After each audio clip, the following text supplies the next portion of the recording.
FutureCon 2016. Acompanhe a cobertura completa no Canaltech. Uma das grandes discussões sobre a internet das coisas é qual vai ser o padrão que vai sustentar esses bilhões de dispositivos conectados. Aqui no Brasil, a Associação Brasileira de Internet das Coisas foi constituída nesse ano, em fevereiro, para discutir um pouco mais sobre essa tendência e tentar promover um padrão específico que surgiu lá na Europa. Para conversar sobre isso, eu estou aqui com o Flávio Maeda, ele é presidente da Associação Brasileira de Internet das Coisas. Flávio, obrigado por estar aqui com a gente. Eu que agradeço o convite, a oportunidade de falar com vocês. Flávio, vamos falar um pouco desse padrão novo que surgiu lá na Europa, o LPWAN, né? É o Low Powered Wide Area Network. Vocês constituíram a associação aqui no Brasil, um dos motivos para tentar promover esse novo padrão. Mas como que ele funciona, por que ele tem esse baixo consumo de energia? Enfim, você pudesse explicar um pouco sobre esse padrão específico. Então, na verdade, o LPWAN é um novo tipo de tecnologia que se propõe a fazer a última milha do IoT. Até hoje, o grande desafio em IoT é que a IoT até hoje estava muito baseado só em tecnologia celular, 3G, GPRS ou Wi-Fi e Bluetooth. Então, o que acontece? Para muitos casos de uso, onde você precisa de um sensor que vai ter que consumir muito pouca potência, porque ele não pode ficar alimentado na energia elétrica o tempo todo, ou ele não pode ter uma bateria que vai ter que ser alimentada o tempo todo, você precisa de um outro tipo de tecnologia. Um outro ponto também para a IoT alcançar a escala de ter bilhões de coisas conectadas, ele precisa ter um custo muito baixo no sensor, no nó.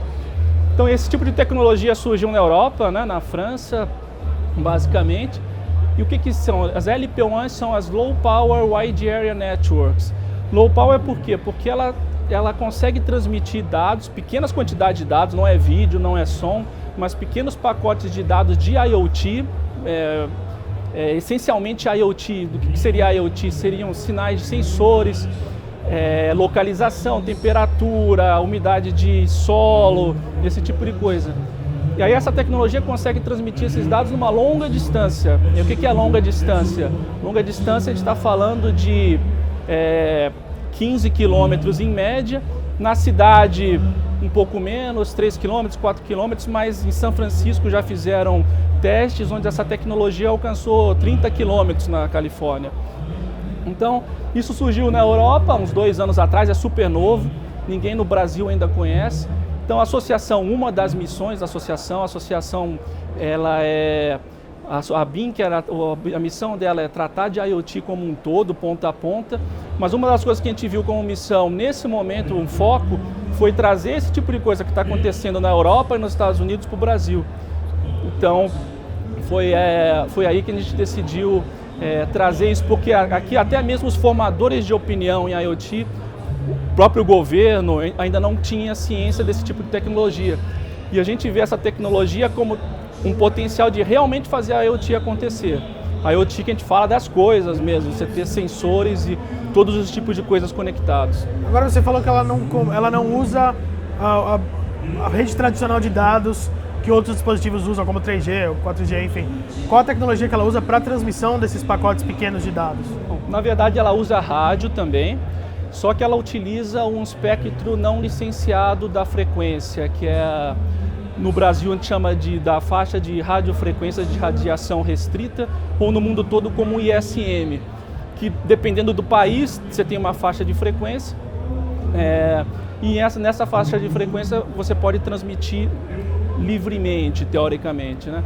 Então isso traz um outro benefício para a tecnologia, que você pode operar nessa faixa sem precisar licenciar a faixa. Então isso reduz o custo da transmissão dos dados para a IoT. Quer dizer, como eu disse, tradicionalmente você precisaria estar operando numa faixa de celular, onde você hoje, IoT, principalmente no Brasil, M2M, o antigo M2M, você dependia de um SIM card, que você teria que estar com um plano de dados associado. Consumo de bateria. Então isso inviabilizava a maior parte dos casos. A maior parte não, mas o IoT mesmo na essência, até agora não era viável. Então o fato dela operar nessa faixa de sub-gigahertz, aqui no Brasil, de forma genérica, é a faixa dos 915 MHz. Então ele utiliza essa faixa de frequência para transmissão dos dados. Mas vocês começaram a fazer uma implementação aqui e acabaram esbarrando na Vivo, que estava usando parte dessa faixa, né? Como que foi isso? Então, na verdade, a nossa atuação, a minha atuação nesse tipo de tecnologia nova foi trazendo um projeto de Amsterdã, que é o The Things Network. Lá em Amsterdã eles criaram uma primeira rede usando uma tecnologia, um tipo de tecnologia LPWAN, que é o LoRaWAN, que é a tecnologia LoRa. E eles começaram a criar uma rede lá em Amsterdã, juntando as startups de Amsterdã para criar essa rede de forma crowdsourced, crowdfunding em Amsterdã. E aí, quando eu conheci esse projeto em outubro do ano passado, eu vou trazer isso aqui para São Paulo, vou trazer para o Brasil, que é super legal. A visão deles é, vamos construir a rede em conjunto pelas pessoas, que não vai ser na rede que a gente vai ganhar dinheiro, vão ser depois nos casos de uso que a IoT vai possibilitar. Então a gente trouxe isso para cá e quando estava começando a trabalhar, a gente percebeu que, ao contrário da Europa e nos Estados Unidos, aqui no Brasil, um pedacinho dessa faixa, ele foi licenciado. Então, na verdade, a gente começou a ter necessidade de adaptar essa faixa de frequência para que a gente tenha essa LPWAN brasileira, né? Mas, de qualquer forma, junto com a associação, hoje a gente está iniciando um diálogo junto com o MCTIC, com a Anatel, para tratar isso, porque a gente acha que é um negócio de muita importância, esse tipo de tecnologia que vai revolucionar a IoT, e talvez a gente tenha como trabalhar esse regulatório melhor aí com o governo, né? Agora, a tecnologia que a maior parte da indústria aponta como o futuro para a IoT é o 5G, né? Que vai ter baixa latência, vai ter altíssima velocidade, vai conseguir, inclusive, fazer essa transmissão de dados que eu imagino que a LPWAN não consiga, vídeo, esse tipo de coisa. Como você vê a participação da LPWAN aí ao lado do 5G? Vai ser um apoio? Como que ele vai trabalhar aí? Bom, a LPWAN hoje tem 3 players, né? O LoRaWAN, que é desse projeto que eu falei, LoRa de Amsterdã. Tem o Sigfox, que é um outro player francês, também de origem francesa. E tem um que as operadoras estão criando, que é o NB-IoT, o Narrowband IoT. Então esses são os LPWANs. Paralelo tem o 5G. A gente acha que vai ter espaço para todo mundo em IoT. Porque, por exemplo, você vai ter o IoT que vai precisar transmitir vídeo, voz, imagem. As LPWANs não atuam nessa área. Por outro lado, também o 5G está previsto para chegar comercialmente em 2020. E ele também não vai chegar, assim como o 4G, não vai chegar em todos os lugares ao mesmo tempo. Então, um dos grandes focos de aplicação de LPWAN é que a gente vê para o agronegócio.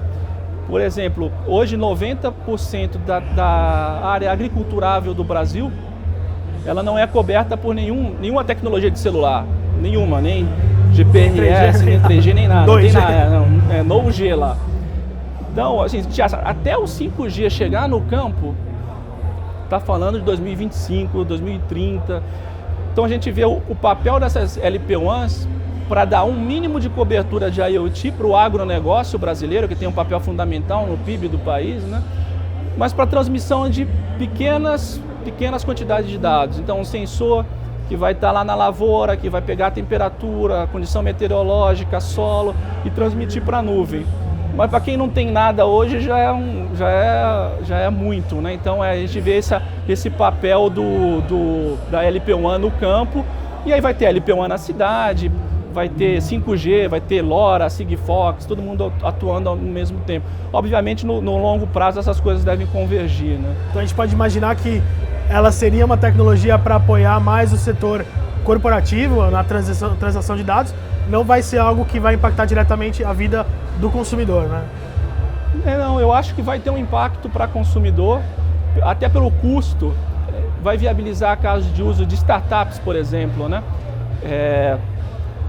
A gente já tem aplicações lá na Europa, em Amsterdã, como eu falei, mas na França, em Portugal, com aplicações bem simples que estão transmitindo sinaizinhos de sensores para rastrear a bicicleta, lá em Amsterdã, o caso de uso que tem do Things Network eles põem os sensores nos barcos, porque os barcos lá, quando chove, tem muito canal, né, Amsterdã, o barco enche de água, eles fizeram um caso de uso que o cara recebe o sinal no celular dele, ele pode contratar alguém para ir lá esvaziar o barco dele. Então começa a surgir essas coisas, e principalmente não só consumidor, mas começa a surgir muita coisa maker também.